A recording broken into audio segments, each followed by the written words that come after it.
السلام علیکم دوستو، اگر آپ حدیث شریف سننا پسند کرتے ہیں تو ہمارے چینل کو سبسکرائب کر لیں اور بیل آئیکن کو دبائیں تاکہ ہر آنے والی نوٹیفیکیشن آپ تک پہنچتی رہے۔ آج ہم 40 مختصر احادیث مبارکہ میں سے پہلی اور دوسری کے بارے میں تفصیل سے جانیں گے۔ نمبر 1، انما الاعمال بالنیات، اعمال کا دار و مدار نیتوں پر ہے۔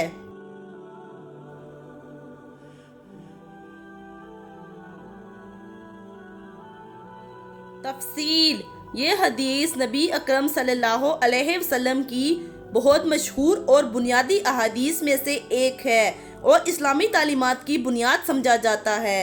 اس حدیث میں نبی صلی اللہ علیہ وسلم نے واضح کیا کہ ہر عمل کی قبولیت اور اس کا اجر و ثواب نیت پر منحصر ہے۔ نیت کی اہمیت، نیت دل کا وہ ارادہ اور قصد ہے جو انسان کسی عمل کے انجام دینے سے پہلے کرتا ہے۔ یہ نیت ہی ہے جو اعمال کو مختلف درجات اور قسموں میں تقسیم کرتی ہے۔ مثال کے طور پر 2 افراد ایک ہی عمل کر سکتے ہیں، لیکن اگر ان کی نیتیں مختلف ہیں تو ان کے اعمال کا نتیجہ بھی مختلف ہوگا۔ عمل صالح، اگر کوئی شخص اللہ کی رضا کے لیے کوئی نیک عمل کرتا ہے تو اس کی نیت اس کے عمل کو قبولیت کی طرف لے جاتی ہے اور اس پر اسے اجر و ثواب ملتا ہے۔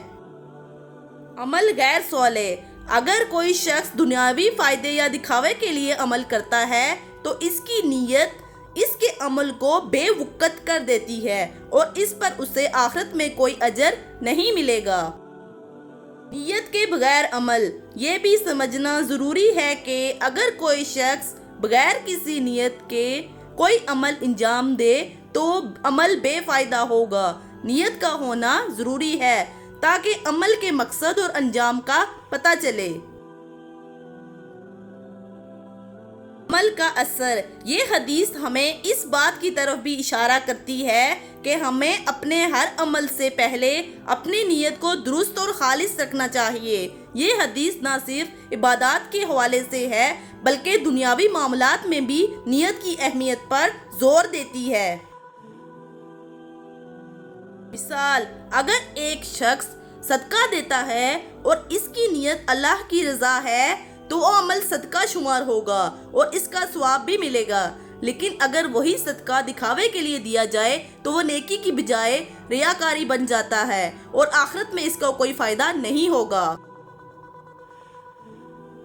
نتیجہ، لہٰذا اس حدیث سے ہمیں یہ سبق ملتا ہے کہ ہمیں ہر عمل سے پہلے اپنی نیت کو صاف اور خالص رکھنا چاہیے، کیونکہ یہی نیت ہمارے عمل کو کامیاب اور مقبول بناتی ہے۔ اس حدیث کی روشنی میں ہمیں اپنی زندگی کے ہر پہلو میں خالص نیت کے ساتھ عمل کرنا چاہیے تاکہ ہمارے اعمال اللہ کے ہاں قبول ہوں اور ہم اس کے انعامات کے مستحق ٹھہریں۔ نمبر 2، خیرکم من تعلم القرآن وعلمہ، تم میں سے بہتر وہ ہے جو قرآن سیکھے اور سکھائے۔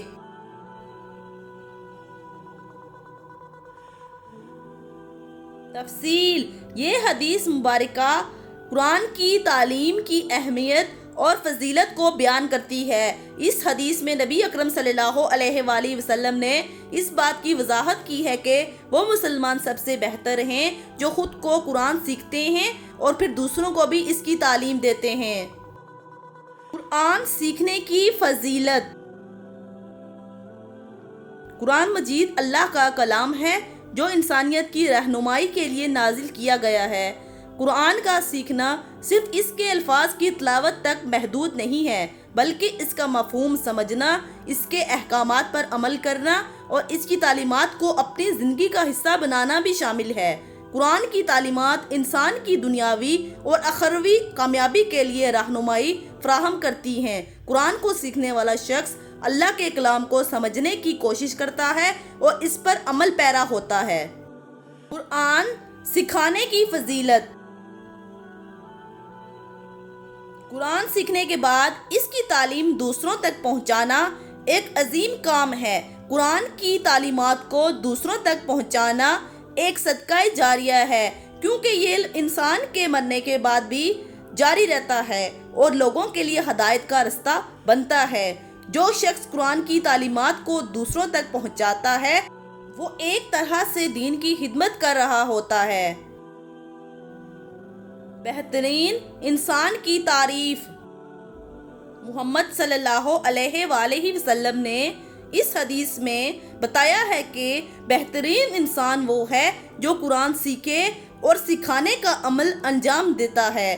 یہ ایک ایسا عمل ہے جو انسان کی ذات کو بہتر بناتا ہے اور معاشرتی سطح پر لوگوں کو قرآن کی روشنی سے منور کرتا ہے۔ اس حدیث کی روشنی میں ایک مومن کا بہترین صفت یہ ہے کہ وہ قرآن سے تعلق قائم کرے اور اس کی روشنی دوسروں تک پہنچائے۔ عملی پہلو۔ یہ حدیث ہمیں ترغیب دیتی ہے کہ ہم خود بھی قرآن سیکھیں اور دوسروں کو بھی سکھائیں۔ قرآن سیکھنے کے لیے ہمیں قرآن پاک کی تلاوت، ترجمہ، تفسیر اور فہم حاصل کرنا چاہیے۔ ہمیں قرآن کی تعلیمات کو اپنی زندگی کا حصہ بنانا چاہیے اور انہیں دوسروں تک پہنچانا چاہیے تاکہ ہماری زندگی بھی قرآن کے مطابق ہو اور دوسروں کی زندگیوں میں بھی قرآن کی روشنی پھیلے۔ قرآن سیکھنا اور سکھانا۔ اس حدیث کا مفہوم یہ ہے کہ جو شخص قرآن کی تعلیمات کو سیکھ کر ان پر عمل کرتا ہے اور پھر انہیں دوسروں تک پہنچاتا ہے وہ اللہ کے نزدیک بہترین ہے۔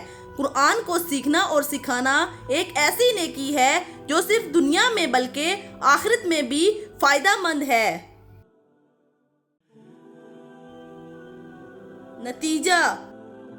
خلاصہ یہ ہے کہ قرآن سیکھنے اور سکھانے والا شخص اللہ کے نزدیک سب سے افضل ہے۔ ہمیں اس حدیث کی روشنی میں اپنی زندگی کو قرآن کے مطابق ڈالنے کی کوشش کرنی چاہیے اور قرآن کی تعلیمات کو دوسروں تک پہنچانے کی ذمہ داری بھی پوری کرنی چاہیے۔ یہ عمل نہ صرف ہماری دنیاوی اور آخرت میں کامیابی کا باعث ہوگا بلکہ معاشرے میں بھی قرآن کی روشنی پھیلانے کا ذریعہ بنے گا۔